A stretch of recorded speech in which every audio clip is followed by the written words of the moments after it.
poppin', y'all? It is your boy, Gardi3, and welcome to Coffee and Sports, the morning show. And of course, joining us is the pillar of Coffee and Sports. He is Mo Better. How you doing, Mo?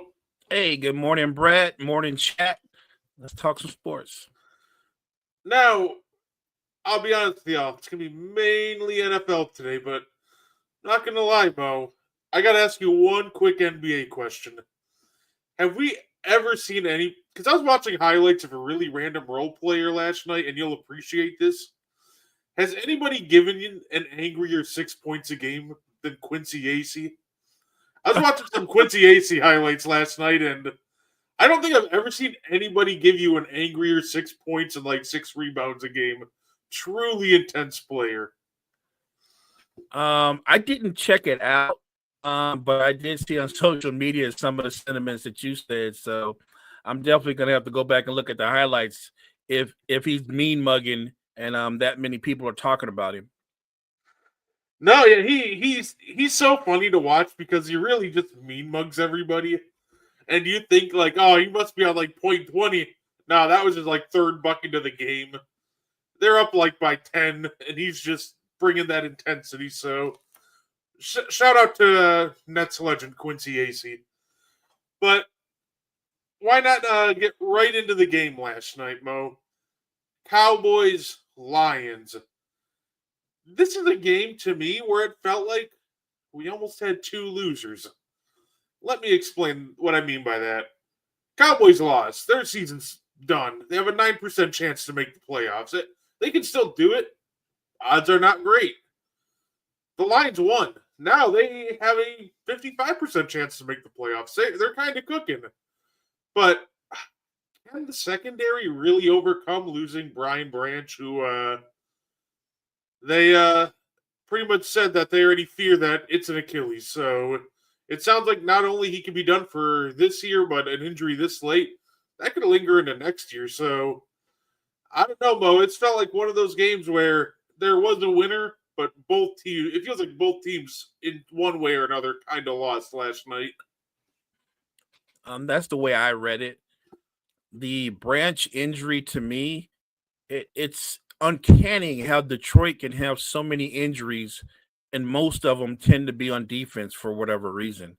And I think this injury to a secondary and a defense that was already a little depleted, it just puts more onus on the offense to have to score more because the defense is going to have that much more difficult time stopping other offenses. It's a weird thing. Detroit, they're like right in the middle of this run, and yet you feel like the run is kind of stagnated. I think it's a difficult task ahead, not for them to make the playoffs, but for them to go on a deep run in the NFC. So I'm with you. I think they have a really good shot to make the postseason, but I think their ultimate goal, what Campbell and company want to do, is obviously win the NFC. I think with their defense being so depleted, I just don't think they'll be able to do it.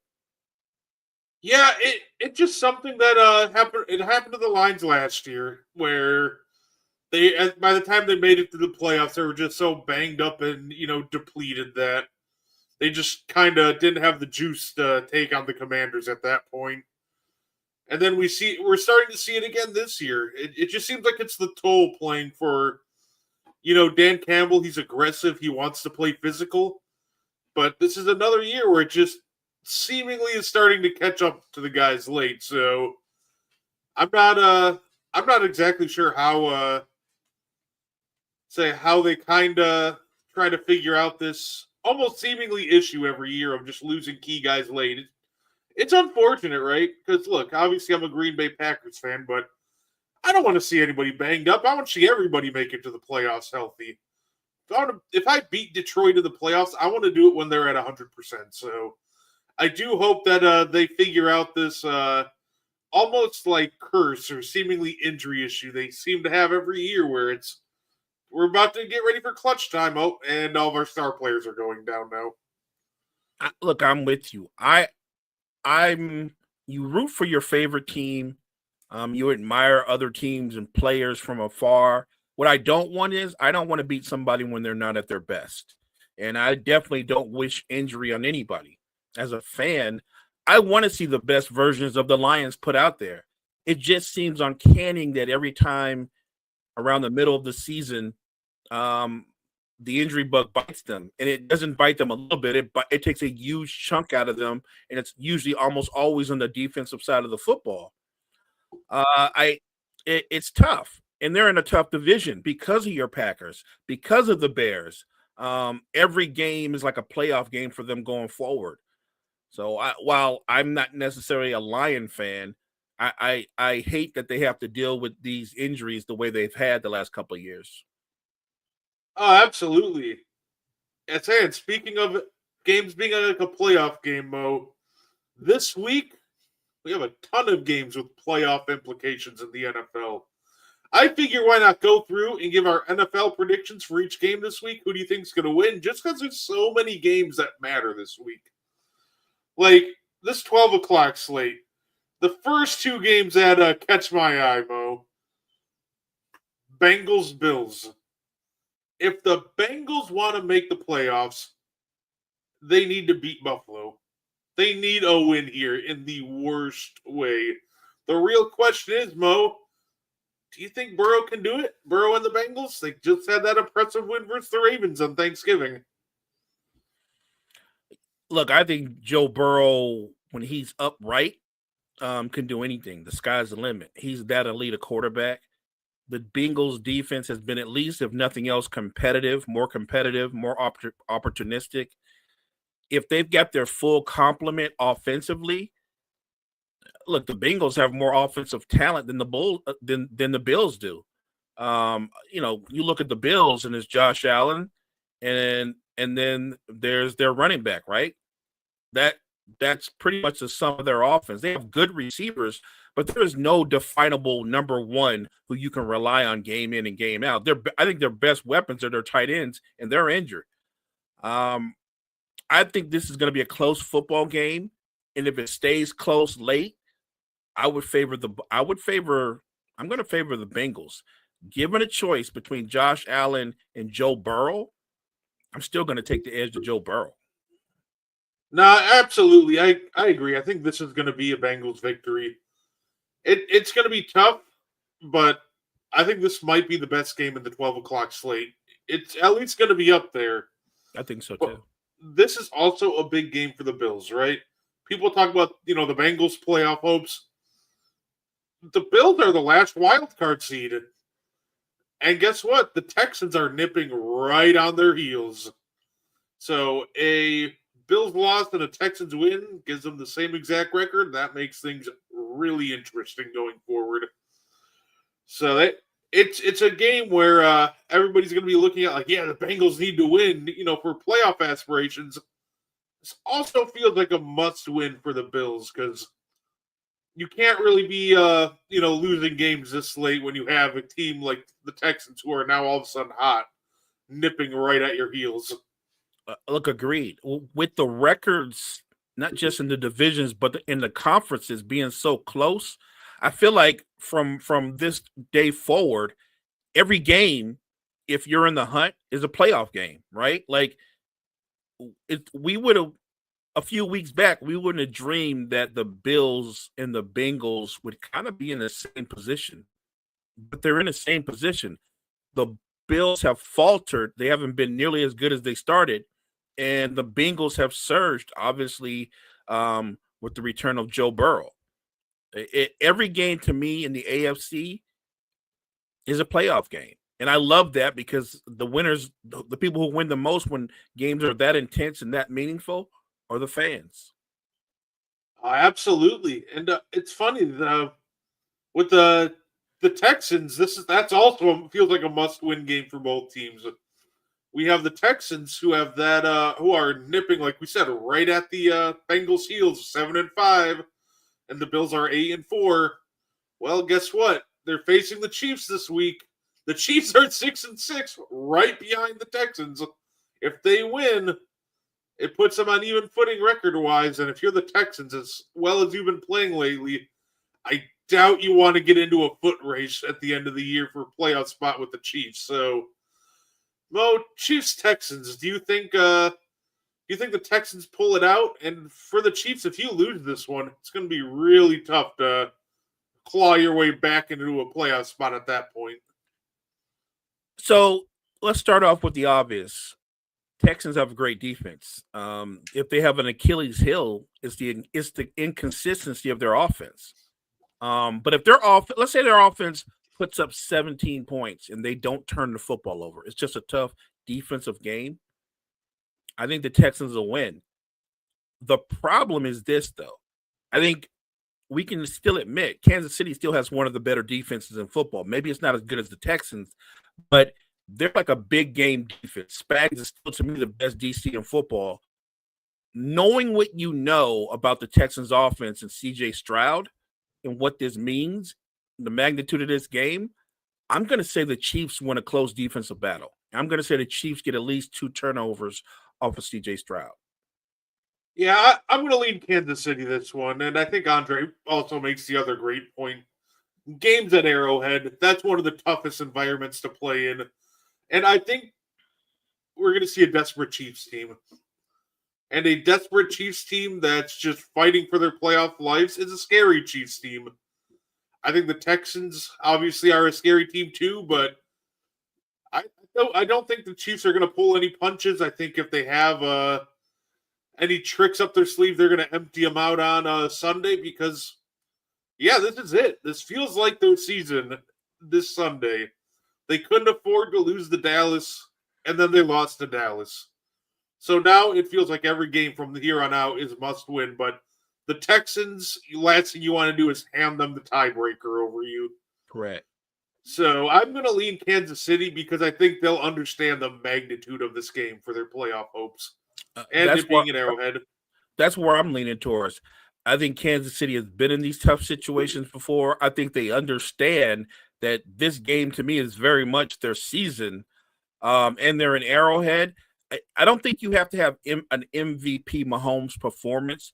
He just has to outperform CJ Stroud, which I think he'll do.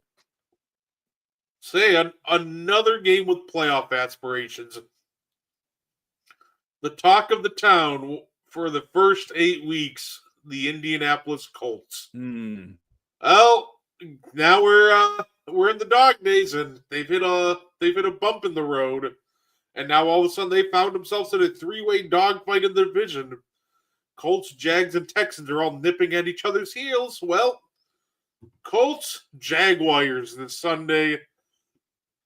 Once again, this game is very important for both teams because, hey, you want to give yourself the tiebreaker over the other one. So they actually play each other twice in the next couple weeks. So both games will be of massive importance. But Mo, who do you think takes this first one? Do the Colts maybe figure it out here and be who they were the first 8 weeks, or do you think that these last couple weeks have showed who they really are? I think the Colts need to stop this slide. And we can all agree they've lost in the last couple of weeks. But if you saw those games, it's not like the other team dominated them or blew them out. They're in those games. They're competitive in those games, but they haven't been able to make the big play late. And the imposing defenses has done a terrific job of shutting down Jonathan Taylor. And that's really the key.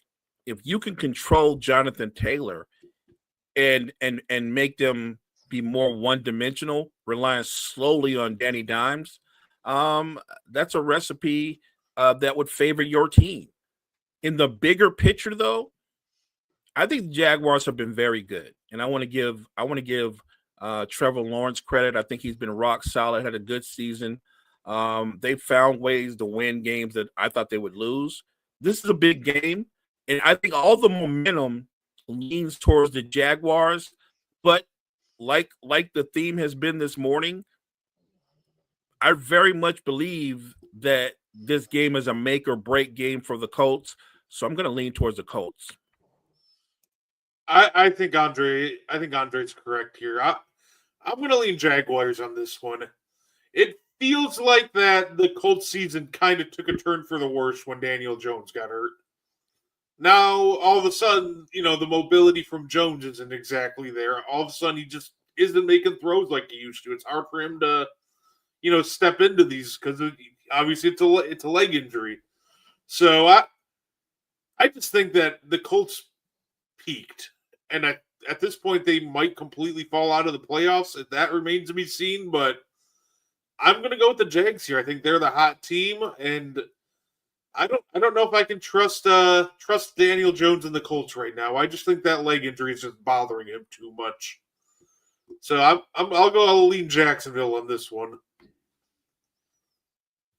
And then we do have another playoff implication. What's up, by the way? What's up, Key, Kyle, Andre, Kurum? We appreciate you all for being here. You do have one more game in the 12 o'clock slot that's playoff implication worthy. It's crazy that we have like 4 big games right away at 12 o'clock. But the age-old rivalry, Steelers-Ravens, we've seen the Steelers are kind of unraveling now. We got Aaron Rodgers doing the Aaron Rodgers special. My franchise goat is calling people out, going, I don't want to throw people under the bus, which is what he always says seconds before he's about to throw somebody under the bus. Funniest thing he does. Yeah, I don't want to throw anybody under the bus, but Jonnu Smith was supposed to run an in-breaker. People aren't showing up to film study it. So I guess the real question, do you think the Steelers stop their slide, or do you think the Ravens bounce back after a rough loss to the Bengals? These division games, especially when you look at the records of these two teams, the flaws that both offenses have and both defenses have, my gut feeling is that the Ravens will win this football game. The Steelers' offense is inept at best, and that defense, even though the Ravens' defense isn't perfect, I think the Ravens' offense can move the football on that defense. I think the Ravens win a tough, low-scoring game. Yeah, I agree. I know Lamar wasn't a full participant in practice yesterday, but look, when you're as long as he plays, I think the Ravens wins. I think it makes it more interesting if it's Tyler Huntley, but even then, the Steelers' defense has just been a lot more gettable than it's been in the past few years. I think the Steelers team, it just seemed like they're in desperate need of a blue chip prospect to start building the next iteration of their team around. I like TJ Watt. He's getting old. I like guys like Cam Hayward. He's old. On offense, obviously, you won't really hear me bad mouthing Aaron Rodgers ever. He's old. So I feel like this is an aging football team that they just need to start trying to figure out, all right, who's going to be on the next version of the Pittsburgh Steelers. And I think that starts this offseason, and they take a deep, long look at themselves after a loss to the Ravens here. I think so, too. I think the winner of this game is going to make the playoffs, probably win the division, but at least make the playoffs. I think whoever loses this game doesn't make the playoffs. Now, fair enough. And of course, maybe the biggest game of the weekend, because this could very well be for the 1 seed in the NFC this week. Packers-Bears. Obviously, the Bears are coming off an impressive win versus Philadelphia. Packers are coming off an impressive win versus the Lions, both on Thanksgiving. So, no, sorry, I guess one was on Black Friday, but Mo, Packers or Bears? I'm the kind of guy that I'm always going to lean towards the team with the stouter defense. That would be the Packers. With the pass rush, that would be the Packers. What the Bears do very well offensively, they run the football. A lot has been said about Caleb Williams, but really the way this offense is structured and the way they move the football is they run the football. Caleb Williams is a complement to their run game. He's got one job: don't turn the football over. I think Green Bay's defense is not going to allow Chicago to run the football up and down the field. I think Caleb Williams is going to have to put the ball in the air. he's going to put the ball in harm's way, and I think the Packers get a couple of turnovers off of him. I've got Green Bay winning the game. I don't think it's going to be that close. I'm going to say 27-17. Yeah, it's one of those things. Ben Johnson has our number. Hey, we were competitive in both games versus the Lions last year, so here's the thing. I'm actually happy that the Bears are good again. And here's why. People talk about rivalry. Well, Packers and Bears haven't really been a rivalry, it feels like, in a decade now, because when Green Bay is just, for the most part, kicking Chicago's teeth in for a decade, at some point, really stops being a rivalry. It's just kind of sad at that point. So the fact that the Bears are good again, it finally gives Packers Bears a big game feel. Like now this truly feels like a rivalry game for like the first time in a long time, almost a decade. So of course I'm gonna lead with my Packers. It's gonna be a tough one, but that being said, I think you kind of touched on it earlier. This is a Bears team that's really been excelling, and I think it's in large part to their run game, play action. They just gashed the Eagles on the ground. Packers have been great at stopping the run. Now, it's going to be tough. Obviously, Devontae Wyatt is out for the year, but even in his absence last time, we didn't really struggle to stop the run because we do have other guys like Stackhouse, Brooks. So I think it'll be tough. I think it'll be a fun game. I think I'll give us the win 23-17. But I'm actually excited that the Bears are good again because welcome back to the oldest rivalry in sports. It finally feels like a rivalry again. That being said, we're going to kick your teeth in on Sunday. But you make a great point. The Bears and Packers being good again at the same time, it's been a minute, especially for the Bears side of it. And so, I think this is a big spot. It's a big opportunity for both of the young quarterbacks, especially Caleb Williams, because I do think he's going to be challenged once they control the run game. So, look, we're going to find out just how good this Bears team is. I'm impressed with their run game. I'm impressed with their offensive line's run blocking. I'm impressed that Caleb Williams has done a really good job of not turning the football over like he had in past seasons. So it sets up for a great matchup. I still think Green Bay's defense will be the tell of the tape ultimately. Yeah, absolutely. And look, I'm actually I'm going to give all the credit in the world to the Bears because I feel like they actually deserve this, right? Because before the season started, this was a team that you ask a lot of people, and they're like, well, I can maybe see them beating the Vikings. Maybe they finish third in the division, but maybe the Vikings are still better than them if J.J. McCarthy amounts to something. So they'd still have a really good chance to be last. And now look at them. They're fighting for first in the division, and not even just in the division, first in the entire NFC. So Caleb Williams has taken a great leap. So as much as it's rivalry week, still a fan of the game altogether. And I would be remiss if I didn't give the Bears credit for, their improvements this year. Ben Johnson changing the culture. And, Mo, the Monday night game, man, this is big. Eagles-Chargers. Eagles are, they're sliding at the worst time. This feels like a reverse version of 2023, right? Oh, yeah. 2023, we watched their defense just get picked apart. Now it's the offense that is just kind of holding them back and getting picked apart. They face, of course, a Chargers team that's also attempting to fight for their playoff lives. They're chilling at 8-4. So they got the Texans potentially with a victory on Sunday. Now all of a sudden you got the Chiefs in the mix. We got one team that feels like trying to right the ship in the Eagles. I don't think they're in any danger of losing the East. And we got another team that's just fighting for their playoff lives. So who do you think figures it out? Do the Eagles kind of course correct here? Or is it the Chargers figuring it out? First of all, let me give a shout out to Coach Jim Harbaugh because the Chargers have been ravaged with injuries on both sides of the football, especially on their offensive line. And they still have found ways to ground out wins. So I think the Chargers have grit, as much grit as the Eagles do.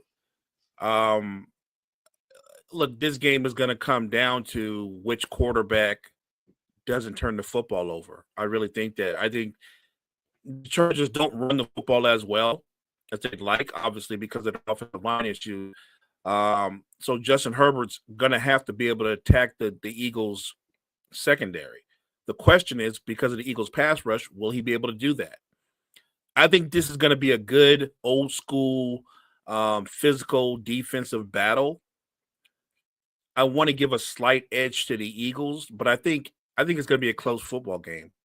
And it's weird to say that because if you look at both teams, I'm just talking about on talent on both sides of the football. Everything was screamed that the Eagles would dominate the Chargers, and I don't think the game's going to play out that way because not the way Harbaugh coaches football. His team is going to be physical now, no matter what, especially at the point of attack.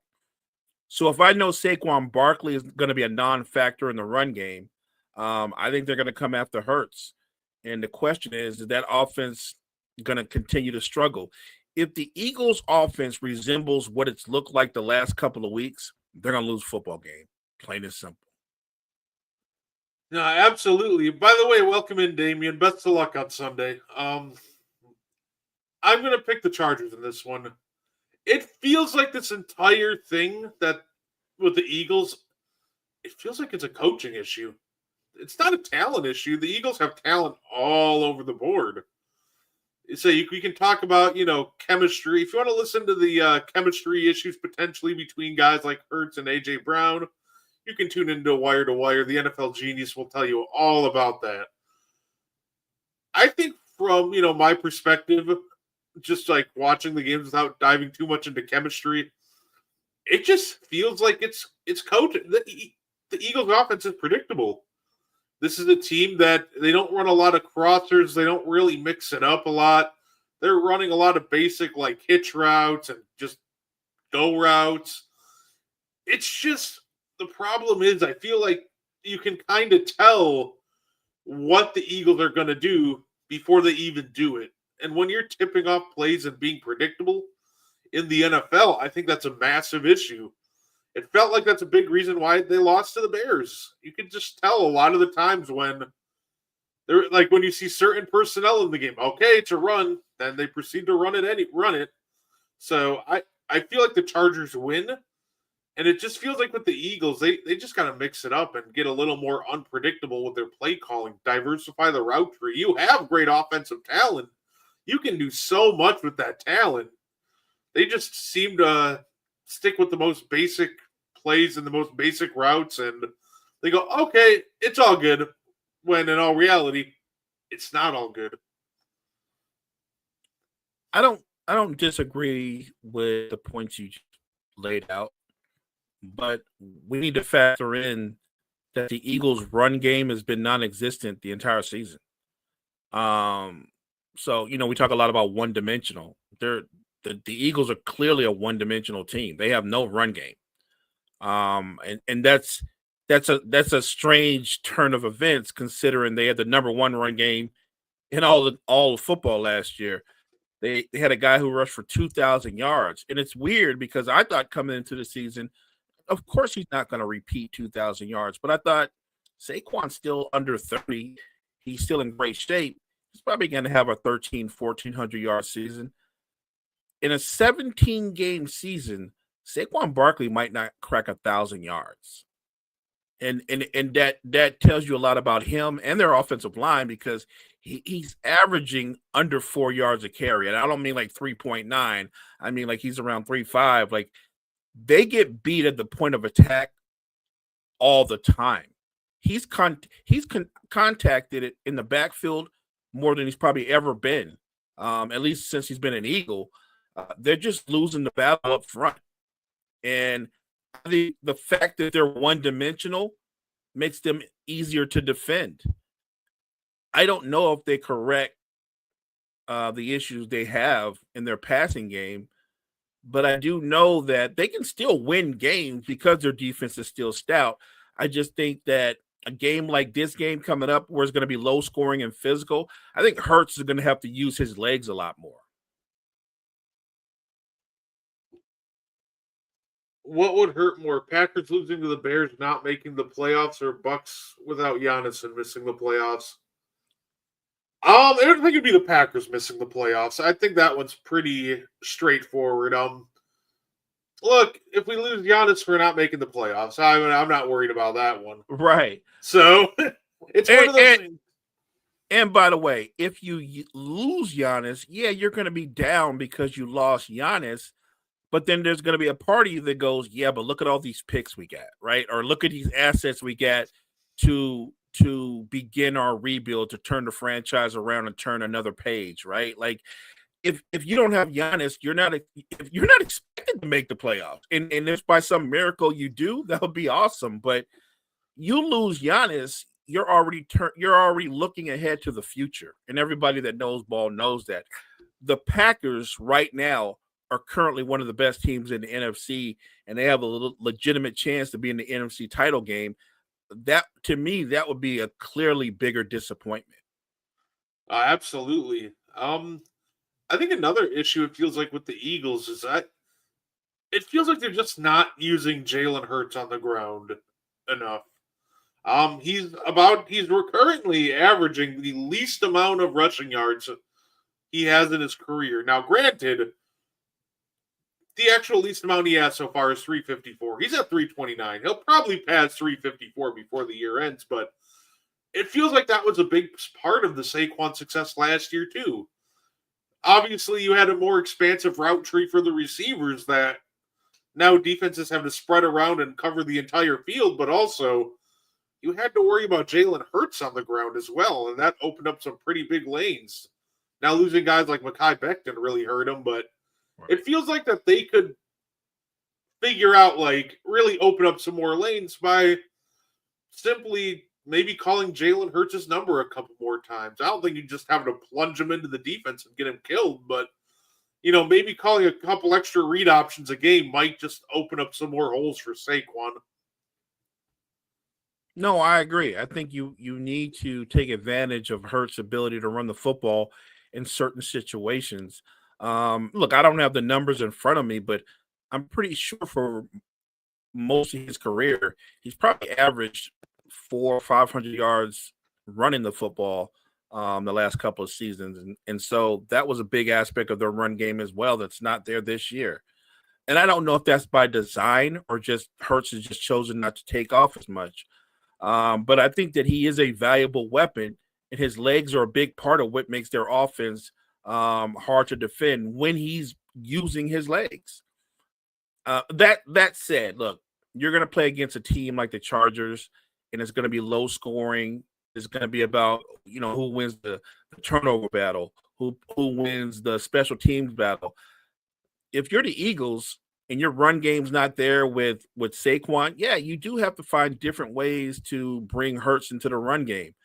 If the Chargers don't respect the run, they're going to pinch down and press their ears back and come after Hurts anyway when it's on third down. So I think you do have to find different ways to use Jalen Hurts. Absolutely. Who would have thought that season that Saquon and Jefferson both may not hit 1,000?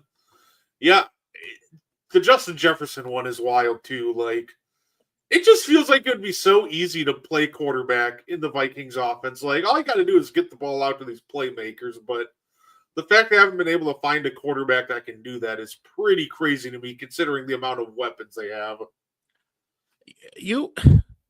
Now, Justin Jefferson not cracking 1,000 though.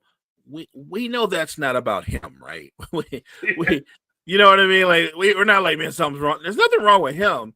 They just have horrible quarterback play. Like I would have made the argument that if they just had comparable quarterback play, he'd be good for an 1,100-1,200 yard season.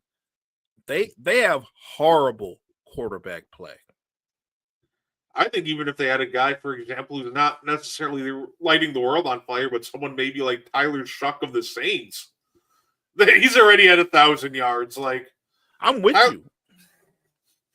Tyler Shuck's been a gamer. He hasn't been blowing the world away, but he's been more than serviceable. And I think you throw even someone like him on the Vikings, and you have a pretty explosive offense, actually. I'll go a step further. I'm sure you'll agree with me.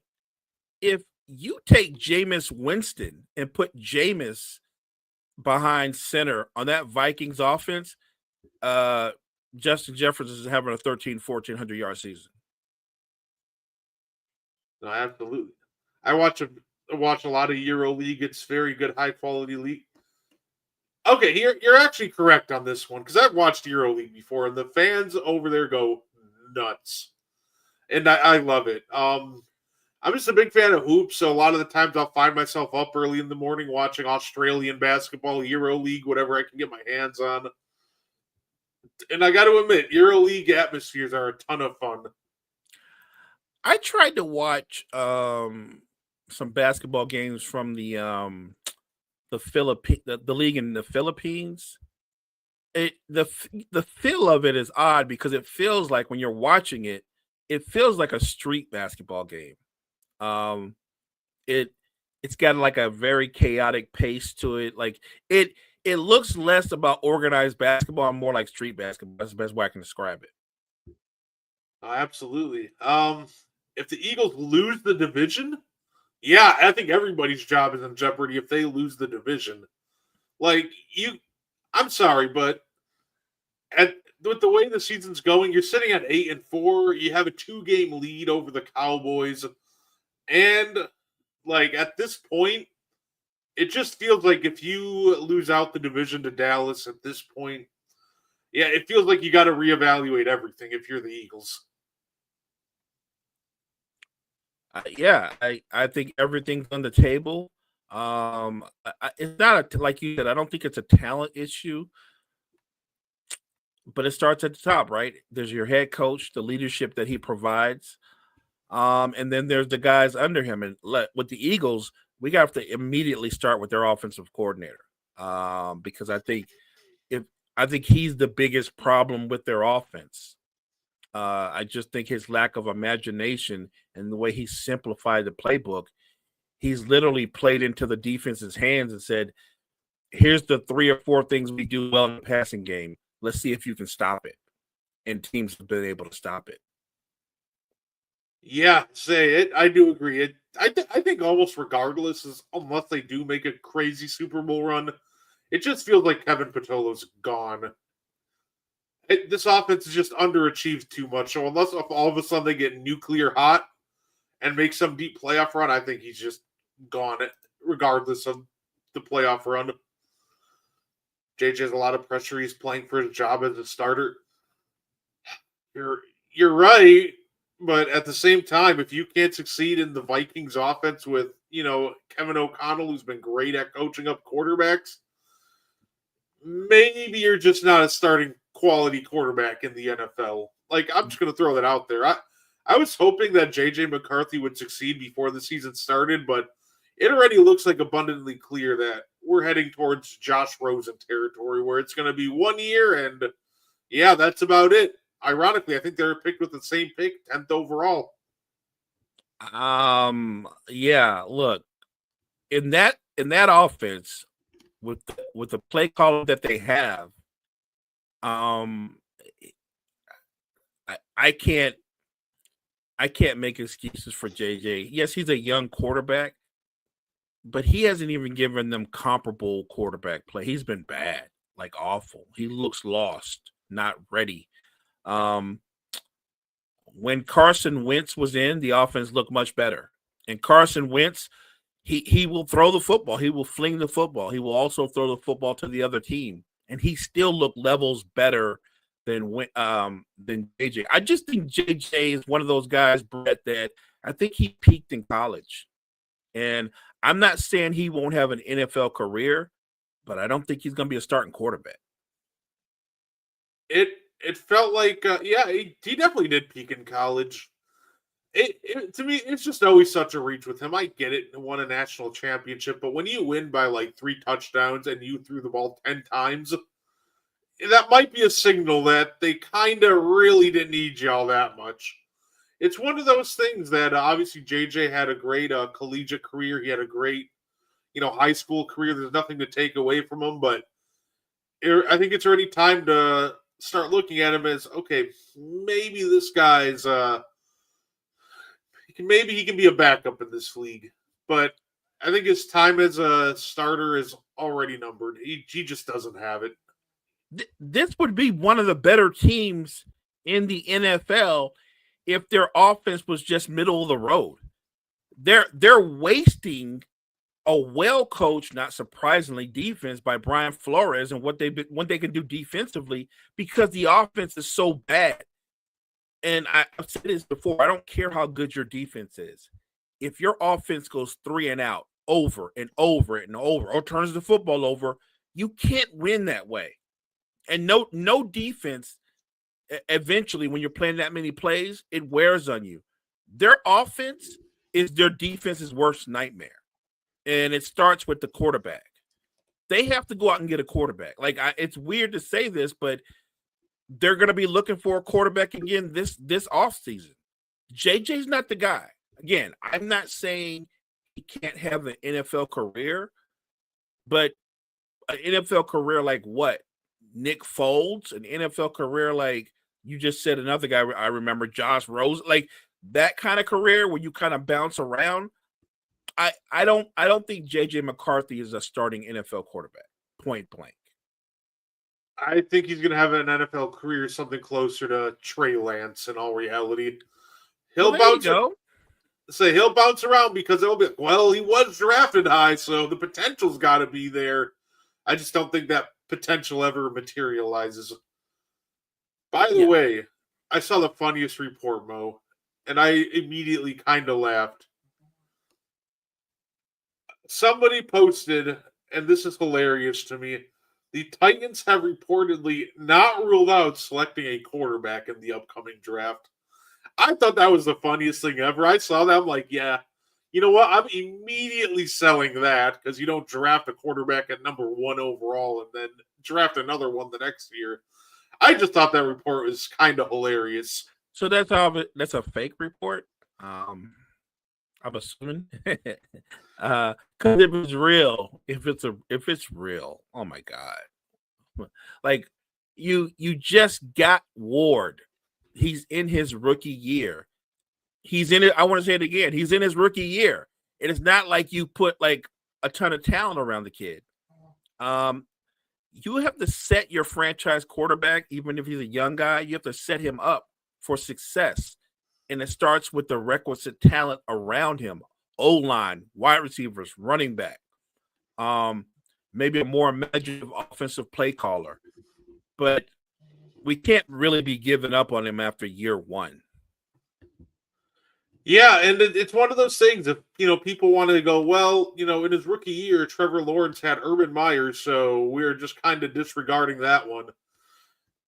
I feel like you do the same with Cam Ward. Like he had Brian Callahan, who's like right there, like same level as bad, if not arguably worse than Urban Meyer. Like it's one of those things where Cam Ward is just not set up in a position to succeed this year. So I think if you're the Titans and you get the number 1 overall pick next year, great. That's awesome. You know what I would do?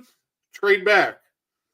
Let's try to get multiple picks to build this team around. If you could trade back a couple spots and maybe pick up a offensive lineman and get some extra picks to round out this team, I think that's probably the move for the Titans, especially if they finish worst in the league again. I agree. You got to build out this roster because they can use help on both sides of the football. And again, you have to get the assets, the playmakers for your young quarterback. Go out and get him a franchise wide receiver or a do-it-all running back. I just think it's too premature now. He's not even done with his rookie season. The idea that they would already be looking at another quarterback to me is insane. I have to believe I'm that this report is false. No, absolutely. To to think Minnesota had Daniel Jones and Sammy D in the QB room last year.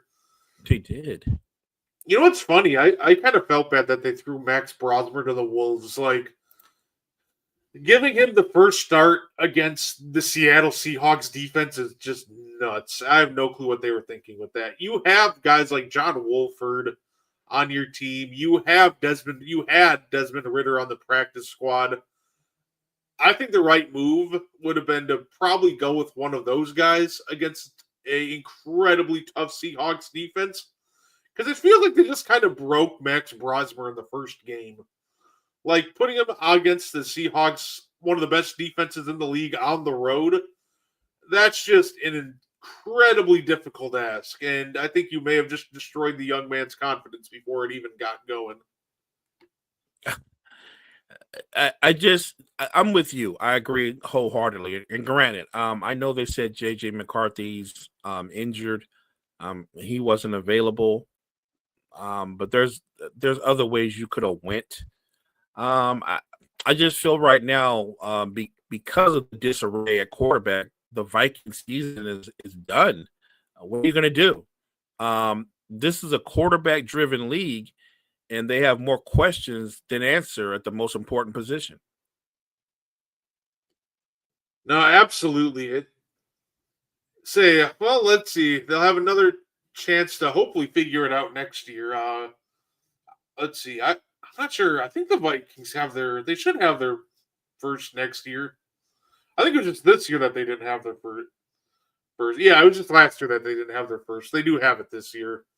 So we'll see what direction they go. We'll see if do they go another rookie quarterback or maybe do they package up those picks and if a guy like for example Kyler Murray becomes available, do they go with a more proven vet to try to get some spark back into this team? That's actually an interesting question. I don't. You know what? It would. I could see them looking at Kyler Murray. Although I don't know. I think that Kyler is. He's certainly an entertaining player. I never really viewed him as a franchise player. I thought that your success level with him as your quarterback, there was always a ceiling, and that ceiling usually was you were just good enough to not make the playoffs. I don't think Kyler. I think Kyler's just too small, and everything he has to do has to be more when plays are broken for him to be effective. He's rarely the kind of guy that can drop back, go through his reads, and eat you alive. That's not what he does. I don't think Kyler Murray's long for this league in terms of being a franchise quarterback. Although I never thought he was. I think he's entertaining, but every team's goal is to win a Super Bowl. You're not winning a Super Bowl if Kyler Murray's your quarterback. Nah, absolutely. But at the same time, it just feels like the Vikings like move to make if he becomes available, or some like higher level vets available. It because if they struggle again next year, I feel like everybody's safe this year. Obviously, there might be some changes on the coaching staff, but I think guys like KOC, I think the general manager is safe this year. If you go for another rookie and let's say you strike out or you try JJ McCarthy again and he struggles, maybe all of a sudden next year after next year you're not so safe. So it feels like there might be some pressure on them to turn this around quickly, especially after just winning 15 games last year. So I could see them, pivoting and going, "Oh, we need to win now. You know what? Let's go get a guy like Kyler to try to elevate our ceiling short term, and we'll figure out a long term quarterback later." Oh, I'm not saying they wouldn't do it. I mean, I'm just saying I wouldn't do it. But no, I'm with you that the Vikings, because of the success they just had, knowing what Brian Flores is going to do with your defense and the weapons they already have, all you need is comparable quarterback play. Look, Kyler can give you that. Um, I I don't I don't know if he can lead you to 13, 14 wins. I doubt it, but he's certainly an upgrade from JJ. Absolutely. The other big NFL news we had is Darius Slay. He hit waivers, got claimed by the Bills, and now in the same vein as Jair Alexander, he's stepping away to see if he wants to continue playing. Which kind of leads me to this question, Mo, because we know some of these vets, they just kind of want to pick their own location, and when they ask for their release, they don't really want to get claimed off waivers by certain teams. Say clearly, Darius. It doesn't seem like Darius Slay wants to be in Buffalo. It didn't seem like Jair was too eager to go to, Philadelphia. Do you think maybe after a certain amount of years, some of these vets in the league, it would be maybe fair to them if they didn't have to go through waivers, just let them hit free agency and kind of pick where they want to go?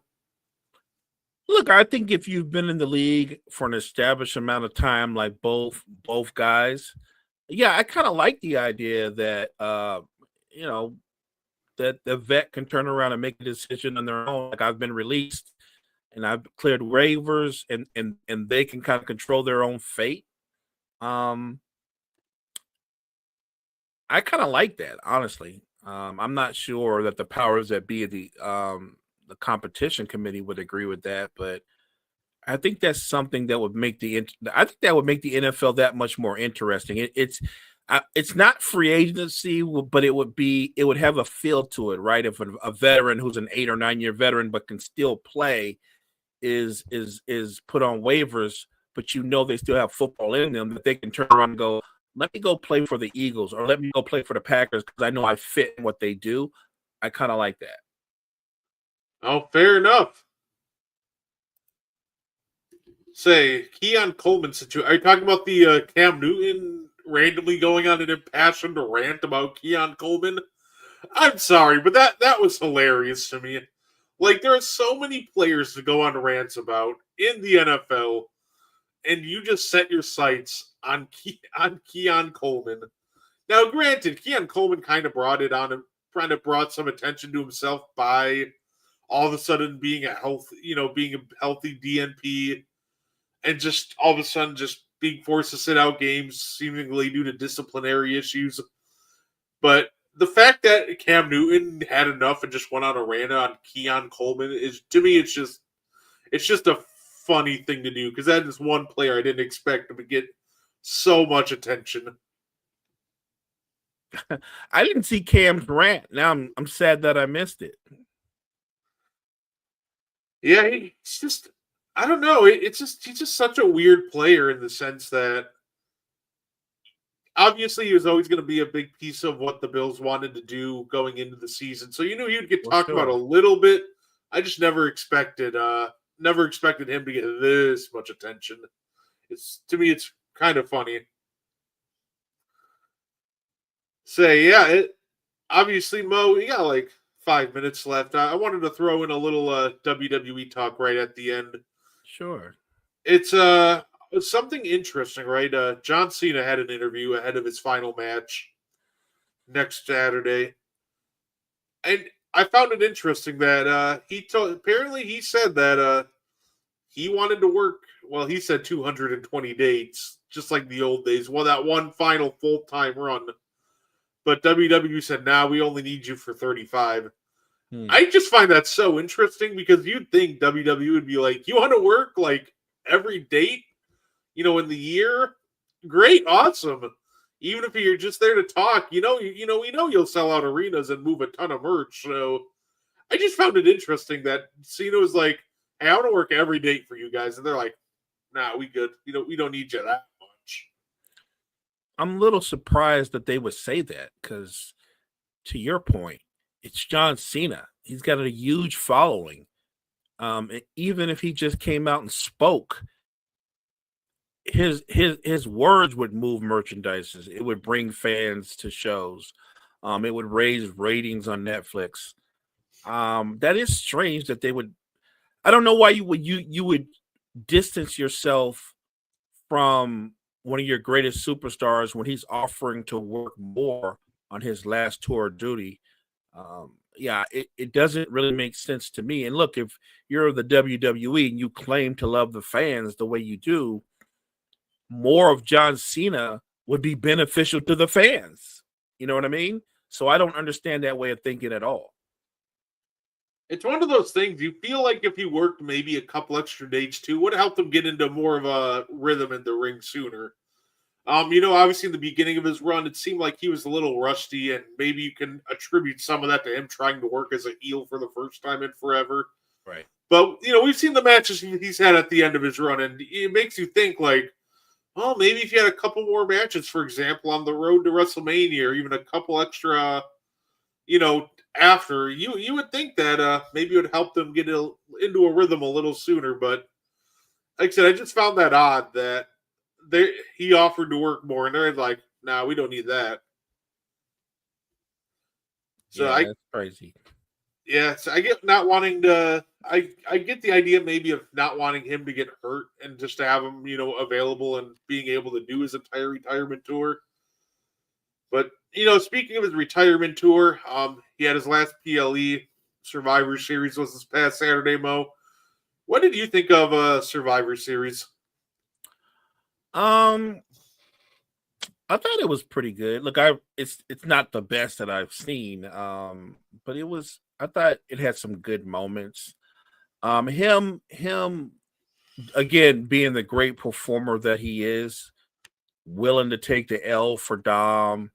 I love that Cena is always pushing younger wrestlers forward, and you knew he was going to do it, Brett, because you knew like winning the IC belt was just something that he could put on his mantle that he hadn't done. So he didn't care to he had no problem giving that belt up, right? Um, and the way they did it was entertaining, right? We get the return. Uh, her name escapes me now. Liv Morgan. Liv, and I love Liv. Liv comes out, and it's weird because she did a Cena to Cena, right? It's I'm hugging him, and then the crazy look comes in her eyes. Which, by the way, for Liv, that's really easy. And it played out perfectly. And Dom, being Dom, finds a way to win, and all of a sudden, every time you think the Judgment Day is done, they've got like 9 lives, like a cat. They keep going. The Judgment Day is insane to me because, like, you think about it, Edge started the Judgment Day, got kicked out of the Judgment Day, feuded with the Judgment Day, left WWE, like became Adam Copeland, went and filmed like an entire season of Percy Jackson, came back as Cope, went and filmed another season of Percy Jackson, and the Judgment Day are still around. Like at this point, I'm convinced like the world's gonna be ending, and I'm gonna turn on the TV one last time, and I'm just gonna see the Judgment Day. Yeah, they're survivors, man. Every time I'm thinking, okay, they're done, they're not relevant no more. Nope. Dom's the IC champion. I wouldn't be surprised if Finn and company become the tag belt, win the tag belts back again. Liv Morgan is clearly going to be in the women's championship picture. I don't know whose belt she's going to take, but at some point, Liv is going to be wearing gold again. So yeah, the Judgment Day just won't die. Yeah, overall, actually, I was actually underwhelmed by Survivor Series a little bit. I think my biggest problems weren't more so with the like. For example, I thought Cena and Dom was fine. Like 27 Judgment Day members run in almost felt excessive. I almost wish they kind of skipped to the Liv run in, but I guess the double AA spot was cool, so I'm like, all right, whatever, I can live with that. Stephanie and Nikki, it happened. That's all I can really say about that match. But it felt like the disappointment was in the War Games matches. It just didn't feel like a War Games match. The women's War Game was fine, but it felt like a match that you could have just done without the cage. Like you could have done that as like a 5-on-5 traditional Survivor Series match, and nothing would have changed outside of EO's trash can spot, which is cool, but this is the 4th year in a row you've done it. So it's one of those things where you're like, okay, overall, it just doesn't really fit the spirit of War Games. The men's really just didn't feel like anybody would. It just didn't feel like there's any cohesiveness with either team, and it just kind of felt awkward. Like everybody run in, hit your big spots, and then Brock's gonna come in and clean house and go home. It just felt completely underwhelming with the War Games matches, and I really hope that next year, if they don't have a legitimate feud for War Games, don't bring back War Games. This is starting to almost become in the same vein as when they were running it. Hell in a Cell has its own pay per view, and Hell in a Cell lost Lester. It's starting to feel like we're trending that direction with War Games, and I really don't want to see that. So I think next year, maybe take a year off of War Games to let it recover and bring that hype back around it. I think War Games has become bore games. I think it's boring, and I think you bring up a great point. If you're not going to develop a real feud, a real dislike, and the stories connect, it doesn't work. I thought both War Game matches, honestly, to me, Brett, they felt like matches that they could have had on Netflix on Monday. You know what I mean? Like they felt like that, like a TV main event, and less like a pay per view main event, and that should never happen. When fans are paying money to watch you, it's supposed to feel like something special, and it didn't feel like something special. And even the wrinkle at the end where the guy comes in dressed in black and who was it? And um, I felt like they did that like spur of the moment. You know what I mean? Like I think they literally were watching the match that we were watching, and they were like, "We got to do something." You know what I mean? And even that didn't really do anything. It just brought up questions of, I think it was Austin Theory, or it was, I don't know who it was. I'm pretty sure, but I would be disappointed if it was Austin Theory. I'm like, when did you suddenly bring in a guy who's irrelevant and try to make him important? That wouldn't make sense at all. They're trying to sell it like, was it Seth Rollins? And you're just like, brother, Seth Rollins hasn't moved like that since the Authority days. Like, that is Right, not Seth Rollins. I promise right. you that much. Somebody said, somebody asked me, I'm not kidding, on TikTok they were saying, was it The Rock? And I was like, he can't move that quick anymore. No, no. I was like, he would have struggled just climbing over the cage. It wasn't him.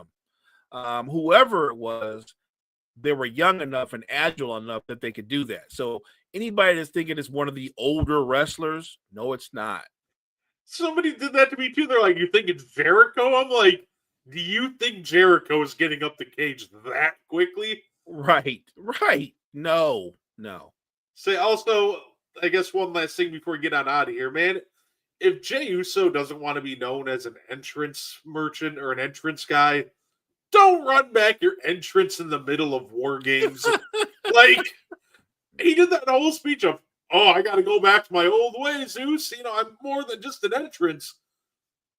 And then proceeded to run it back in War Games. I'm like, dude, if you want to prove, like, you're not an entrance, you're not just an entrance, don't just run it back in War Games. Like, to me, that I don't really care when he runs it back in all reality. It doesn't bother me as much as most. I just found it ironic that he did that whole spiel, and then it's like, yep, in the middle of the most important match on the pay per view, we're going to run it back.